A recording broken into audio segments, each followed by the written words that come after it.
Jokanyanam amoso kwano moro amora ma untie. Oyawore uru, udhi nade. Jokanam amoso joluo duto mantie dho nembe, mantie dho river, amoso duto joluo mantie dho nam, amoso joto.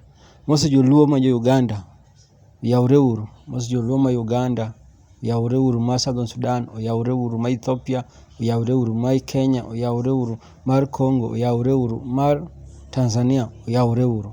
An be adhi maber. Bas, akilo ni traditional hapa ya mae mar jomoko ma Uganda, joluo ma Uganda, iluongo gi ni Joluo THUR, joabwor, iluongo ni joluo joabwor, THUR, joluo iluongo ni THUR, ni joabwor, jo-THUR nilikwambia, jo-THUR gi joluo ma Kenya ka means THUR nyumbani, yani dala, pacho. THUR means pacho.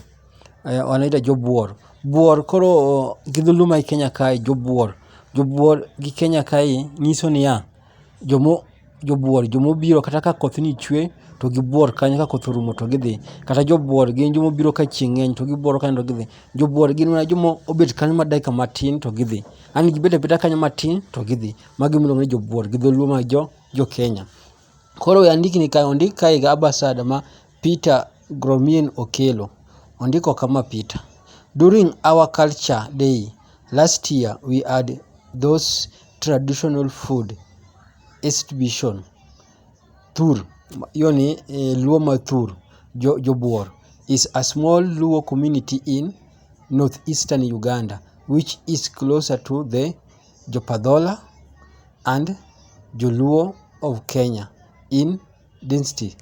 So, ineno ogwata ma giketo kanyogo, calabash go, mar ogwata kanyo ma gikete milagi. Mana kama giketo gigi. Jokanam Okelo ma jaluo ma Uganda ni nowacho niya, ni gin gi tradition moro, ni gin gitimo gikgi mag joluo. Koro ni giketo chiembgi kata ni giketo gikgi e calabash gi kaka itimogi. Miluongo nang'o? Agwata gogulu. Mochwe gi loni iluongo ni ogulu. Moneno dongo mag agwata, magi yaga kuom calabash, wuoga kuom gini. Nitie yien moro mawuok kuom gi calabash gi. Magi agwata to magi ogulu, magi kete chiemb